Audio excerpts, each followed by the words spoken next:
Hey, I think we're live. Welcome Toolkit Masters. Welcome to Q&A Thursday. And this is a little bit different than normal. This one's pre-recorded because I'm going to be in Sydney on the time that we usually have them live. But I still wanted you to have some great information. And there were some really good questions that came through Ask at Team Leader Toolkit.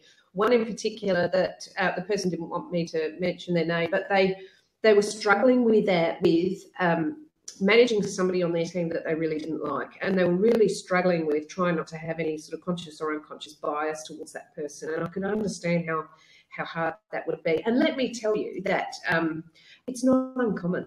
It's not uncommon to have somebody on your team that you go, that person just rubs me up the wrong way, and I don't know why, but it just happens. So don't feel that you're a bad person or it shouldn't ever happen. Of course it happens. It happens all the time. I've had people on my team that I don't really get on with, but I want to show you 6 principles of how you can make them part of your team and how you can make this work. And also at the end, we're going to have some do's and don'ts that I want to have a chat to you about. So I think that's going to be really, really important. So, of course, it'll be a whole lot easier if you liked everybody on your team. How easy would that be? Yeah. But it's not necessarily best for not only your team, but the company and the goals that you're trying to achieve. So let me explain that a little bit. If you had everybody on your team that you would more than willingly take them back to your place for a barbecue because you get on so well and you're all chummy, that might not be the diverse team that you need, right? So if you've got people on your team that you wouldn't necessarily be friendly with, that you wouldn't be somebody that you'd spend a lot of time with, they still may be able to bring strengths and things into your team that you currently don't have.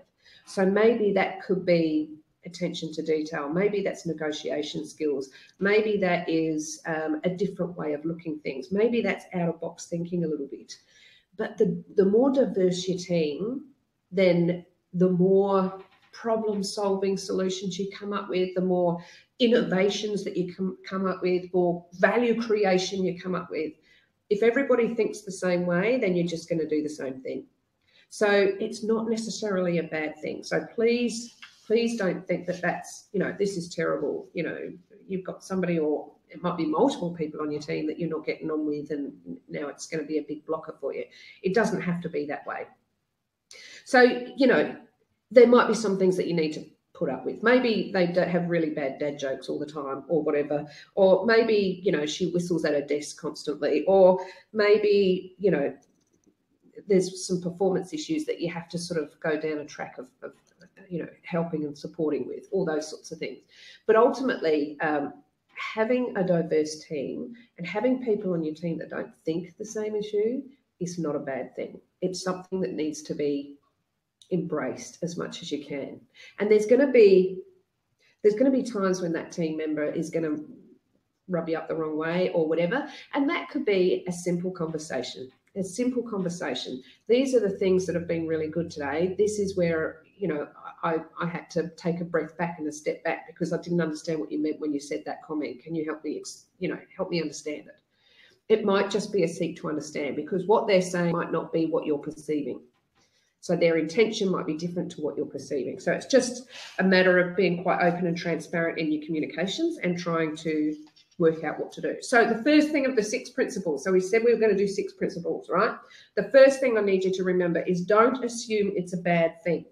There is a good thing about having a diverse working team.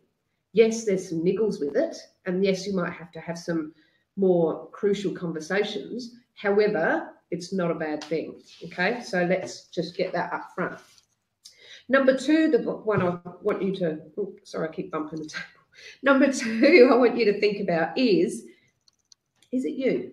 Focus on you for a little bit. Have a look in the mirror. Sometimes if you're dealing with this particular person on a regular basis and it's grinding you up the wrong way, are you getting to the point where as soon as they do that one more time, you're just going to blow up? That's it. It's just, I'm over it. Is this something that you need to take a couple of deep breaths with and go, well, I can handle them whistling at their desk if, they're going to produce these results like this? Or if they want to play that radio at their desk, I'm just going to buy them some headphones and then we'll all be happy. Whatever it may be, have a think about what you can do. So they didn't create this button for you, whether it be the whistling button, the music button, the whatever button it is. They didn't create this button that's driving you mad. They're just pushing it. You created the button. You created the button to say, this drives me mad, and they just keep pushing it. And they're not pushing it intentionally because they don't even know you've got that button, right? So all I'm saying to you is have another deep think about, is this really something that I want to expend all this energy on and get cross and upset about? Is this something that is really going to be worth my while spending time on? Or can you let it go? Is it something that you can let go? If there is other people that have also got this issue, then it's a conversation. It's a conversation with this person. You know what? The way you have your alternate music really loud is actually causing everybody else not to be able to concentrate on what they're doing. So what's another solution we can use? Can we offer you some headphones? Is there somewhere else that you'd like to go? Or if you need to listen to that music 24/7, maybe there's another way that we can do it. Something. Have that crucial conversation. Let them know the impact they're having, because they might not be aware of it. So it's something that, that they need to look at. So that's number 2, right? Is it you? You have created these buttons of which other people are pushing, but they don't even know they're pushing it. So do you really need that button there, or can you pull it off and take it away and say, you know what, I don't care about that anymore. It doesn't bother me because of all these great things. Okay, so that's number 2. Number 3, put on a good face. Now, I know it's really, really hard, but everybody likes to be liked, right? Everybody wants to feel like they're part of the team or sense of belonging or whatever. So if you're going to be smiley, smiley, smiley, it's really going to make an impact. So you can't say hi, hi, hi, because that's really going to make a difference to that person and the way they feel with regards to belonging to that team. So put on a good face that's impartial for everybody, that's fair, it's really, really important to make people feel like they're embraced, even with their differences and all that sort of stuff. Their differences are actually going to be a strength that you'll be able to leverage off down the track, believe you me. So just don't make them feel isolated. Don't make them feel alone. Even if it's unintentional, just have a look at your own body language. Do you treat them differently? Is there something that's there that you don't do to other people? So just have a think about that, but specifically put on a happy face, put on a good face. So that's number 3. Number 4, we've talked about this really quickly, but positive traits. Now, these people that you might not particularly be friends with outside of work, they're going to have some positive traits, whether it's honesty or trust or courage or teamwork or responsibility or attention to detail or, all those sorts of things. If they've got any of those traits, which I'm sure they do, they might have strengths in computer programming. They might have strengths in negotiation skills. They might be really good at, getting that really out of the box thinking. Now, this is going to be gold for you and your team. This is going to be stuff that you can leverage off. This is strengths that you might not currently have in the team. So no one is 100% annoying. Not one person on the face of the earth is 100% annoying. There are going to be times when everybody's going to get on and it's all going to be good. So use those times to encourage that innovative thought, to encourage that person to come in and offer their opinions and insights and share their ideas, because honestly, there's going to be stuff there that's absolute gold, and you'll be able to leverage off that, and it'll be a real strength for your team. So assume the best, focus on what they're really good at, and give their talents a showcase. Say, do you know what, Jeff, you are fantastic at out-of-the-box thinking. I wouldn't have even thought about that. That's really great. That's going to create some real good value.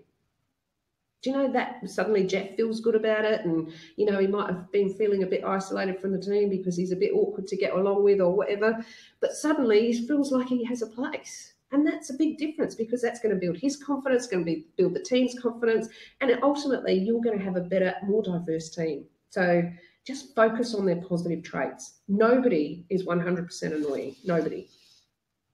Nope, nobody. Okay, so the next one is check your unconscious bias. Now, I know this is really, really hard. We like to think that we treat everybody the same, when in fact there might be some unconscious stuff in there that we don't. So we need to bring that out and make us have an awareness of it so that we can put it in check and say, right, I'm not going to do that anymore. So when somebody irks you, you need to be specifically vigilant about keeping yourself out of the elevation process of getting really cross or showing body language of displeasure or whatever it may be. So you want to say to yourself, am I using the same standards for all of my team? Am I being fair to all of my team? And if there's a little niggle in the back of your head that's going, most of the time, but maybe not all of the time, then that's up to you to make a change. Okay, so you really need to check that unconscious bias, bring it into your consciousness, and then make a change to be fair amongst everybody with regards to how you treat them and fairness and all that sort of stuff. Okay, I'm not talking, you know, some people need more support because they need you. Well, absolutely, spend some more focus in that area. So it's not about everybody being equal. It's just being about fair. Okay, so make sure that that's something that you're role modeling. So then that's what the team will have with regards to expectations. They will be looking at you as an example.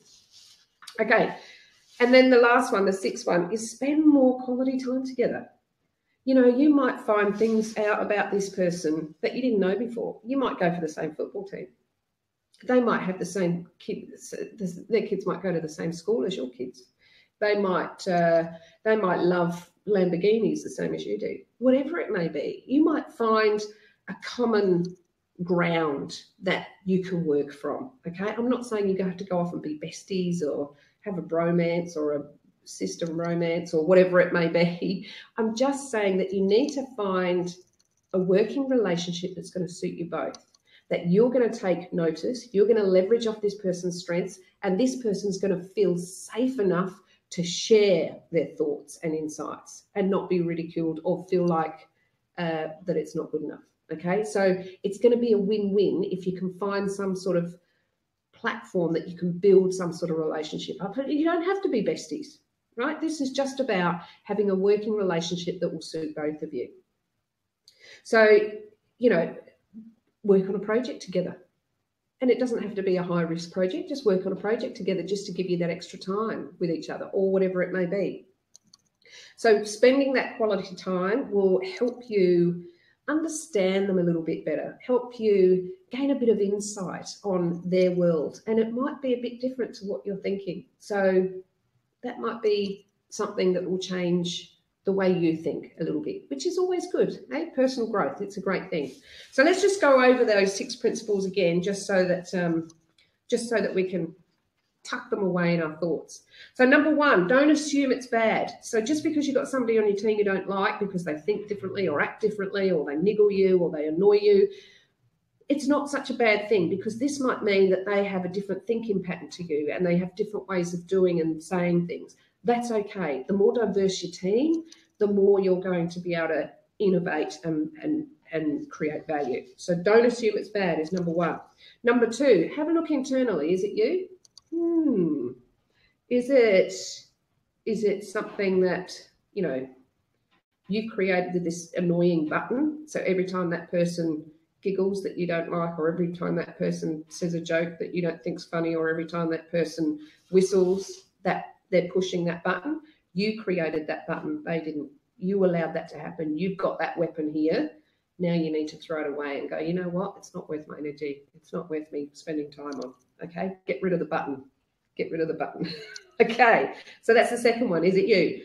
Number 3, put on a good face. So try and think about your non-verbals and how you greet people, and make sure that it is very similar for all. All right, so if you're quite, you know, many people are quite intuitive. And remember that 70% of all communication is non-verbals. It's not your voice, your pitch and all that sort of stuff. It's more your non-verbals. It's your body language.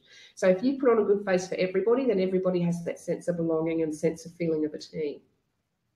And if you miss somebody out, then that's going to have the opposite effect. It's going to make them isolated and very, very remote. And therefore, you're not going to get the best out of that person.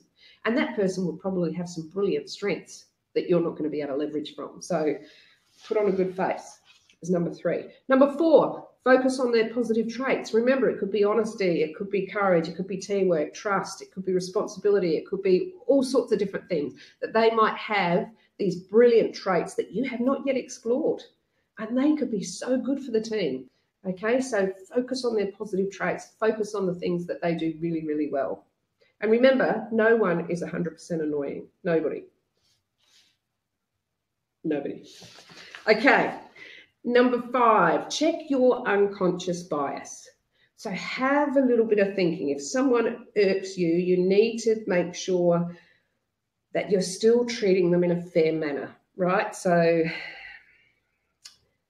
you might even get a third person in to say, can you play devil's advocate here? I'm just going to have a team meeting. I just want you to know and observe me for a while and just see if I treat them all the same or am I treating someone different? Because you might even not know because it's unconscious, right? So get some feedback in. Just help make you understand if that is an issue. Because if somebody is feeling like they're getting treated differently to everybody else, then that is going to cause some angst. Okay, so just try and check your unconscious bias, even if you have to bring a third party in just to watch you and how you interact with your team. Maybe that's probably a good thing. And the 6th one and last one is spend more quality time together. Get to know this person. You know, find some things out about this person. You might find a common ground that you can gain a nice relationship for the workplace. Yes, they may never be your bestie, or you may never go fishing with them, or, you know, to some club and have beers or whatever. However, having a relationship at work is going to make all the difference. So there's your 6 principles. Now there's some do's and don'ts. Do remember to be honest with yourself. Pinpoint the triggers that make you feel annoyed, right? Because these are the buttons that you've created yourself. So pinpoint those and then see what you can do about them. Are they really irking me, or is it just something that's annoying that I can actually, you know, move aside?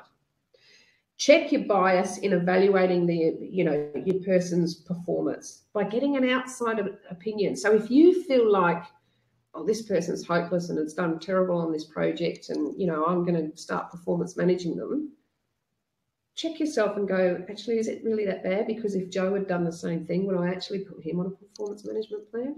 Bring somebody, a third party in, have a think about it, yeah? So just check that. Keep an open mind. So your perspective can change. The more you get to know somebody, your perspective can change. So keep an open mind and allow that to happen if it comes through. Don't assume that disliking someone is a bad thing. It's not necessarily a bad thing. Differing points of views are critical for your team's success, for that level of diversity, okay? So it's not such a bad thing. And remember, everybody wants their boss to like them. So don't show and be outwardly, blatantly obvious about your dislike.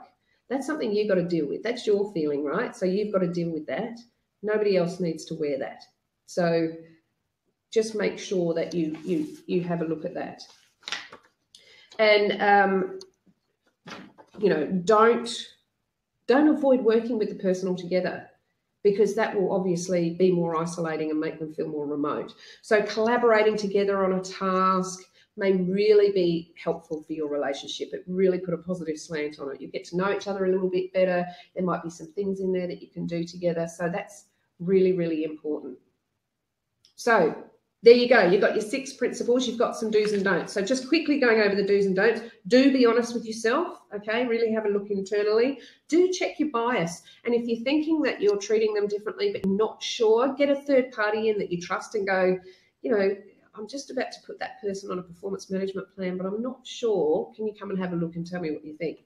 Keep an open mind. Don't assume that you're always going to not like this person. At some point down the track, you might find that, you know what, they're okay. They're okay. So they're the 3 do's. The 3 don'ts are, don't assume that disliking someone is bad. Okay, so don't do that. Don't let your distaste show. right? So don't let it be quite obvious that you don't like this person, and don't avoid working with them, because that can still build a relationship if you do collaborate together. Okay, so you've got 6 principles, 3 do's and 3 don'ts. Hopefully that will help you. I know it's difficult, but remember, you're creating those buttons of annoyance, so get rid of them. And nobody is annoying 100% of the time. Nobody. So try and have a little bit of empathy. Also, it's not a bad thing for you to have different personalities in your team. In fact, it's a great thing. It creates diversity.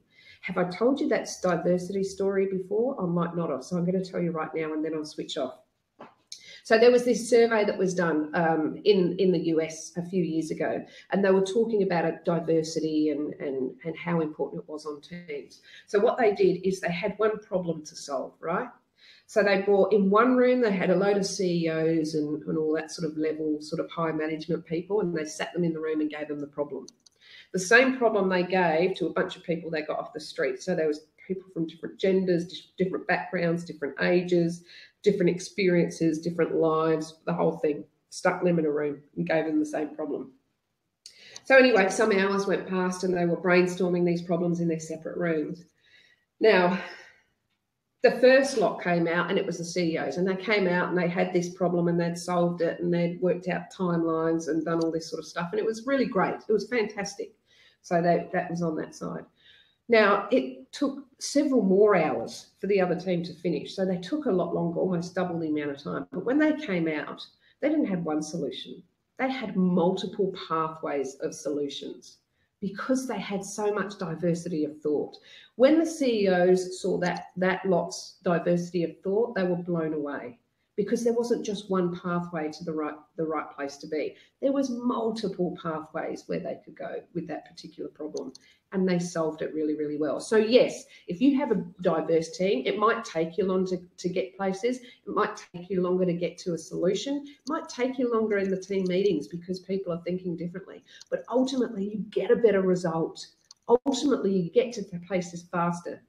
And if you can just learn to embrace each other's difference, and you're going to be the role model to do that. You're going to be setting the example to do that, right? So if you can embrace their difference and celebrate it, then you're going to find that your team is just going to soar. They are going to fly. All right. So I hope that helps. I hope that everybody now understands that having diversity in their team is not a bad thing. And I hope those 6 principles and those 3 do's and 3 don'ts help you. Would love to hear from you. Get onto the Facebook page or call us or email us at ask@teamleadertoolkit.com and tell us how you went. We'd love to hear from you. All right, guys, that's it from me today. So I'm going to sign off. Have a great week. We will be back live next week. I'll see you then. Cheers. Bye.